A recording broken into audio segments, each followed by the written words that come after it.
Next on Current News, Pope Francis makes his first trip to the Balkans, boldly urging an embrace of migrants in a country that has been mostly unwelcoming to their plight. Thousands flood Times Square with a powerful message. All life is sacred. I'm Emily Druby, and I'll have that story from the crossroads of the world. Then from North Korea to Venezuela, tensions are running high. We talked to a veteran journalist about some of the most dangerous places in the world. There's new life at one Brooklyn parish as parishioners celebrate their newly renovated church. I'm Tim Harfman, and that story is coming up.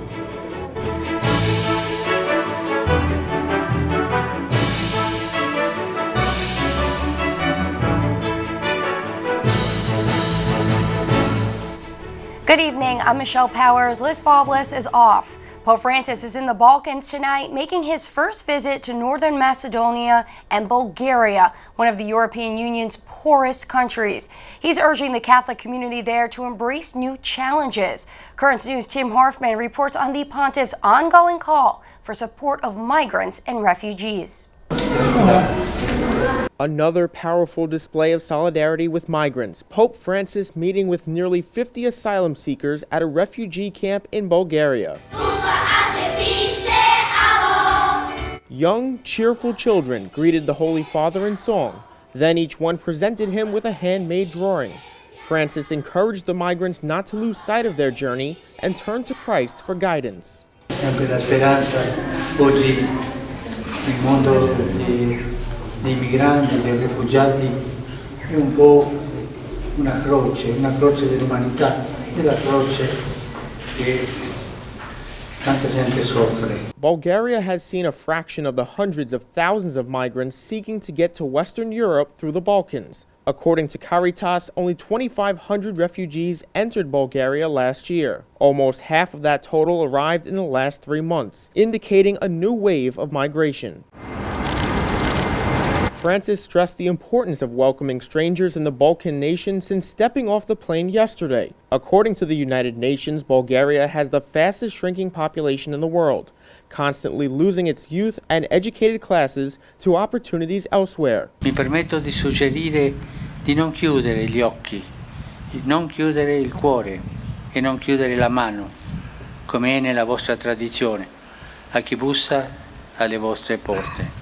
The pontiff celebrated Mass in Sofia, where he called on the faithful to live as apostles and remember God calls and loves everyone. Of the country's 7 million people, Catholics make up less than 1%, but a sign of prosperity for the Catholic population as Francis celebrated a special Mass for over 240 children receiving their first communion. Ricordatevi che Gesù vi aspetta sempre. Sono miracoli che possono accadere solo se abbiamo un cuore come il vostro, capace di condividere, di sognare, di ringraziare, di avere fiducia e di onorare gli altri.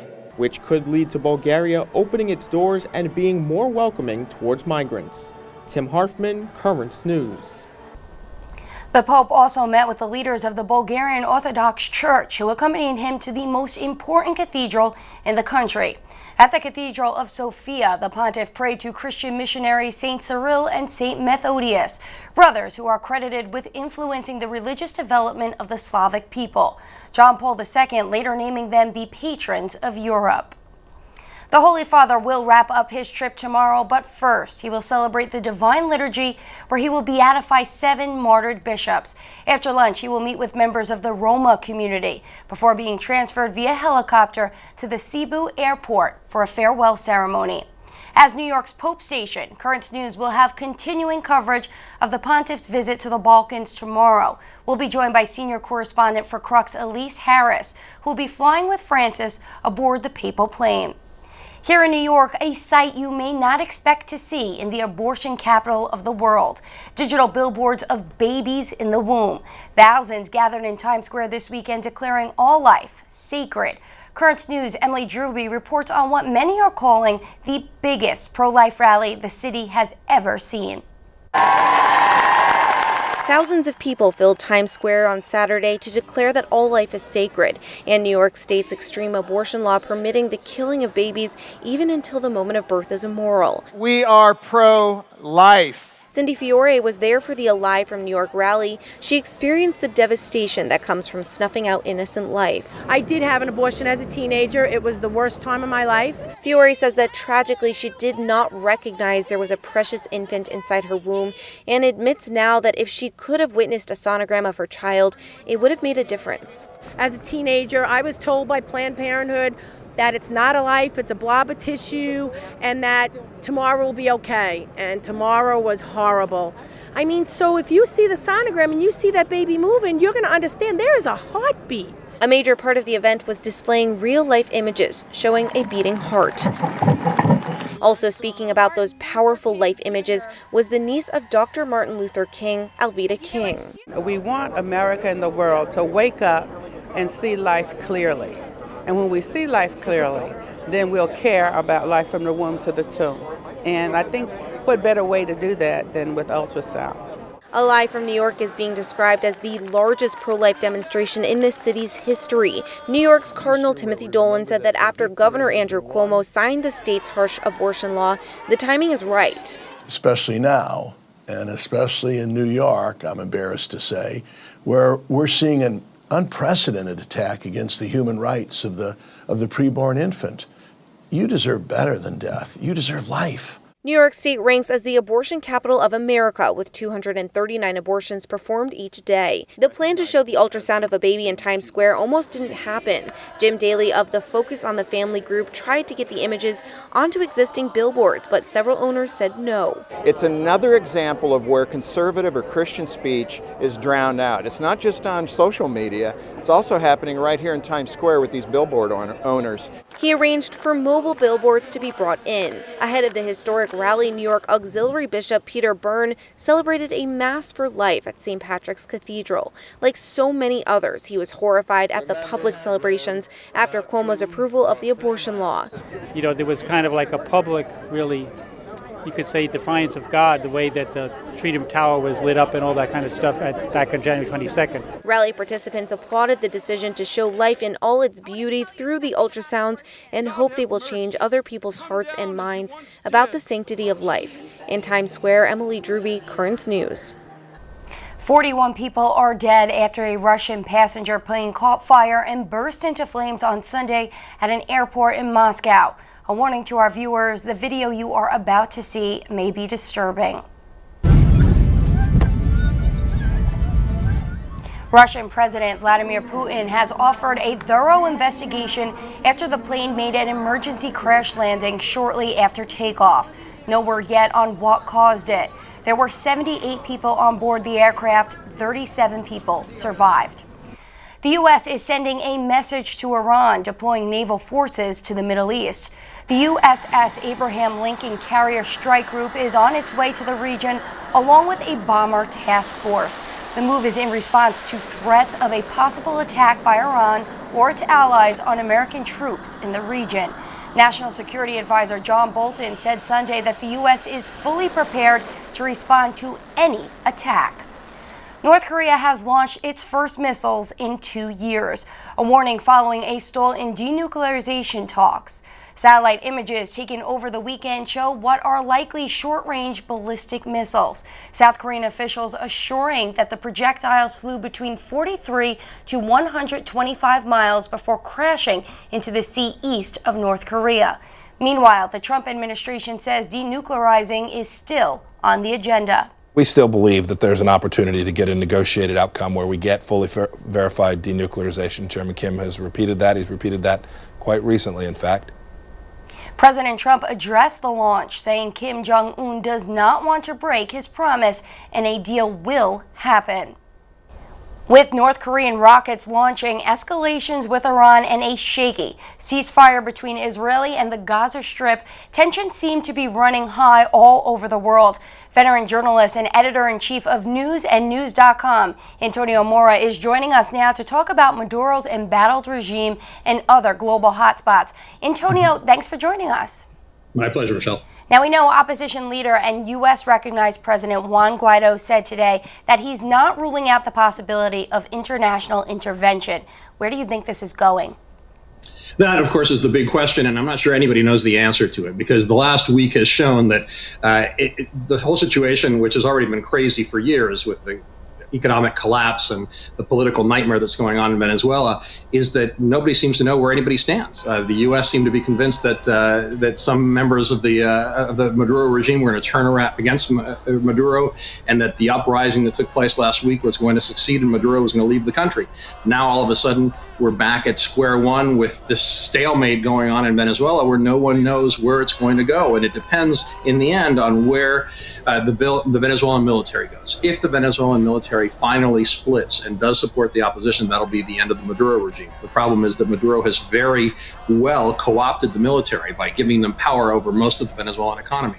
So I wouldn't hold my breath on that happening unless the United States can somehow convince the Russians and the Chinese and maybe even the Cubans to stop supporting Maduro. Now, speaking of the Russians, Pompeo has warned Russia against, quote, messing around with Venezuela. Do you see a solution that involves American military force specifically?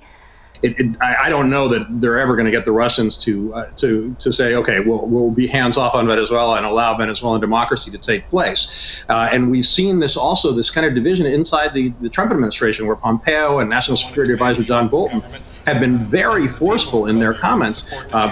President Trump talks to Vladimir Putin on Friday, and Trump seemed to be undercutting Pompeo and Bolton. So we don't seem to be very clear on where the administration is. And the reality is, I think a lot of what's going on right now is saber rattling, hoping that they can create a situation in Venezuela where there's a division and Maduro leaves. But I don't see any immediate American intervention, certainly not a large invasion. Very interesting. Moving on to the next global hotspot, the Middle East. It's not unusual to have U.S. aircraft carriers and other military presence in the region. The administration does seem to be ramping up the pressure on Iran, though. How real is this perceived threat? Well, the threat from Iran, I think, is real. Whether it's a question of what Bolton was talking about today, that what he called escalatory actions, that the Iranians are threatening U.S. troops in the region, either on land or on sea. Bolton seemed to be very firm about how the Iranians were making moves in that direction. And of course, there's a very long history of Iran supporting terrorist actions against U.S. forces. And the Iranians can't be happy with the United States right now, because the U.S. has pulled out of the nuclear deal. They've reimposed the sanctions, and they've really tightened the sanctions, including taking away exemptions from certain oil countries that were importing Iranian oil. So they would not be exempt from sanctions anymore, including U.S. allies like Japan. So the Iranians are really being squeezed by the U.S., and the U.S. named the Iranian Revolutionary Guards as a terrorist organization. And the Revolutionary Guard may have control over as much as half of the Iranian economy. So sanctions on them also really kind of squeeze them economically. So the impasse is certainly at a very concerning point. And what about North Korea? No missile launches since 2017. Now this, really quickly, Antonio, is this a sign that negotiations are failing?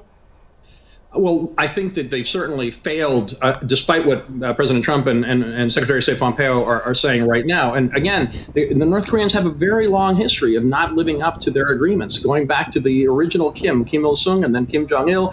I certainly don't expect that this is going to go anywhere. I hope that they will, and I pray for denuclearization in the Korean Peninsula. But anybody who trusts the North Koreans, I've got a bridge in Brooklyn to sell them. Very true. All right, Antonio, thank you so much. My pleasure, Michelle. Thank you. There's a lot more news headed your way. Bishop DiMarzio is awarded a high honor from a local school that inspires young men to enter into religious life. An 83-year-old parish gets revamped and blessed in a special way as parishioners celebrate the end of a painstaking restoration. Plus, a new class of Swiss Guards are being sworn in today, but there's a decline in numbers this year. Do you have a story idea or want to share a tip? Email us at newstips@desalesmedia.org or call our 24-hour number 718-517-3122. We'll be right back.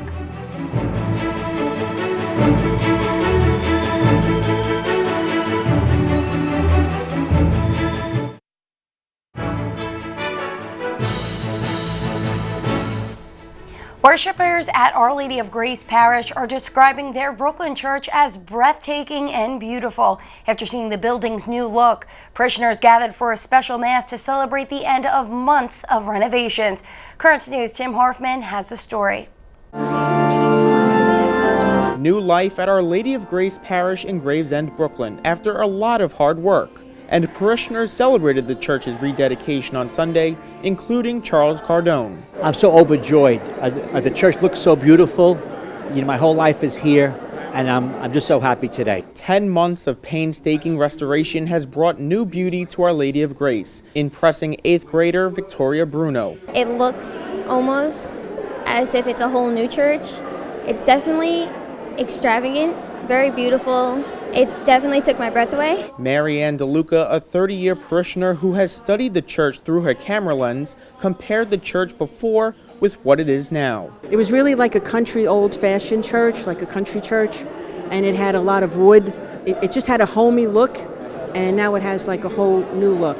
There are bright new marble floors. The pews have been redone. A mosaic of Christ adorns the pulpit. Special artwork in the sanctuary and the statues in the back add to that whole new look. Leading the day's celebration, Brooklyn Auxiliary Bishop Octavio Cisneros blessed the walls of Our Lady of Grace and the worshipers who were inside. The church means so much for us. It's a symbol of our faith. It's a symbol of the people that worship inside. Standing above them all, a restored statue of Our Lady of Grace, rising up over the tabernacle. Academy student Victoria is devoted to her Heavenly Mother and spoke of what Mary means to her. Everything. She's Jesus' mom, my mom.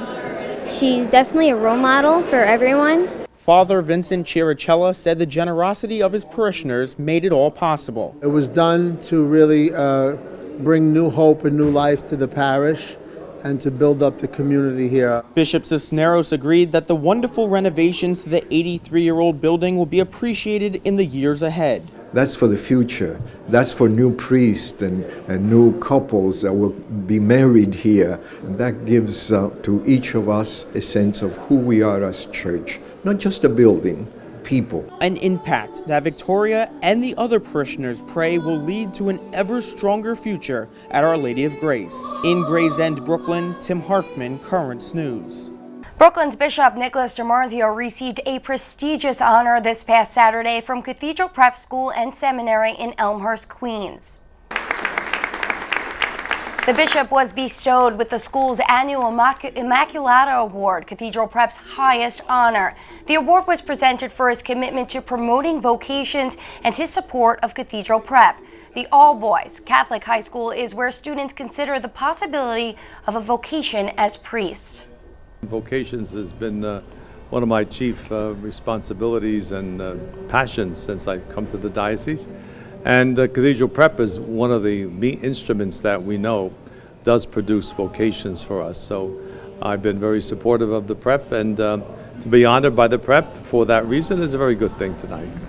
Bishop DiMarzio is the first non-graduate to receive the Immaculata Award since it was first presented in 2000. President Trump is threatening to hike tariffs on Chinese goods amid ongoing trade talks between the U.S. and China. This just days before trade talks resume. Karen Keefa has the latest from Washington. Just days before a Chinese delegation is scheduled to arrive for another key round of trade negotiations, President Trump stepping up the pressure for a deal. On Monday, he wrote, "The United States has been losing for many years $600 to $800 billion a year on trade. With China, we lose $500 billion. Sorry, we're not going to be doing that anymore." This after the president threatened to raise tariffs currently in place on $200 billion of Chinese goods from 10 to 25% by the end of the week. The threat and the uncertainty roiled global markets. What we're seeing is someone who's really interested in getting a U.S.-China trade deal done, but may have gotten the opposite in the way of the outcome he's looking for, given that China is really pulling back. This week's talks have been seen as a final act before Trump sits down with Chinese President Xi Jinping. But President Trump has expressed frustration that things have moved too slowly after a March 1st deadline was extended. I think this is just a very strong message from the White House, from the president, that we expect China to live up to the agreements they've already made, and let's finalize this deal and push through. China's foreign ministry says Trump has threatened them numerous times and any agreement has to be mutually beneficial. Prolonged trade tensions could take a toll on U.S. economic growth, upping costs for households and businesses. In Washington, Karen Kafa, Currents News. Michael Cohen, President Donald Trump's former personal lawyer, begins his 3-year federal prison sentence today. Cohen was convicted for crimes including campaign finance violations related to hush money payments made on Trump's behalf and tax fraud. The minimum security prison just 70 miles from Manhattan is known as a haven for white-collar criminals. Sri Lanka remains on high alert as Catholic churches and schools remain closed. Tensions continue to rise across the country just weeks after the deadly Easter Sunday church bombings. 2 people were arrested at a bar and an overnight curfew was lifted today in the same town where the suicide bomber struck. The clash is the first one reported since the attacks on Easter. Pope Francis sent his condolences to Cardinal Ranjith and the Christian community, saying, "I feel moved to assure you once more of my profound solidarity and my continued prayers for all those affected by these contemptible crimes. I likewise pray that all Sri Lankans will be affirmed in their resolve to foster social harmony, justice, and peace." Over at the Vatican, nearly 24 men are taking an oath to devote their lives to ensure the safety of Pope Francis. The annual swearing in of new members of the Swiss Guard, but compared to years past, there's a 30% drop-off. No official explanation has been offered for the decrease, but over the weekend, the Holy Father implored Guard members to embrace diversity. Still to come on Currents News, some very special birthdays today. A royal newborn, marking a historic first in the monarchy's recent history. Prince Harry is praising Meghan for the work only a woman can do. And twin brothers celebrating 100 years. They say the good Lord has something to do with it. And the tablet has a brand new page called Our Diocesan Family, where you can share your pictures of recent baptisms, Holy Communions, confirmations, marriage, all of the joyous sacraments. For more details and to submit your photos, go to thetablet.org/ourdiocesanfamily. Your picture may be published in an upcoming issue of the newspaper. We'll be right back.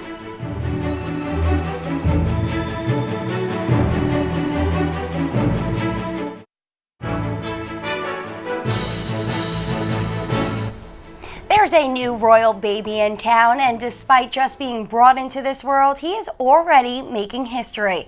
Meghan Markle and Prince Harry's first child is also the first interracial baby in the recent history of the monarchy. Prince Harry marveling at the miracle of life, saying how any woman does what they do is beyond comprehension. Thanks, Prince Harry. The baby weighs 7 pounds, 3 ounces. Still no word on his name. From a royal birth to 100 years around the sun, at least that's the case for a pair of twins in Arkansas. Happy birthday! James and George Mauro are celebrating their milestone birthdays, having a big celebration at a Baptist church in their hometown, where they shared their secret to looking and feeling young. Get out and be honest and truthful, not be afraid to work, and leave the booze and the wild women off. The twins said they thank God for the special bond between them, and they plan to keep enjoying life right by each other's side. Happy birthday to them. That is Currents News. I'm Michelle Powers. Thank you for joining us, because we are putting your faith in the news. Hope to see you again next time.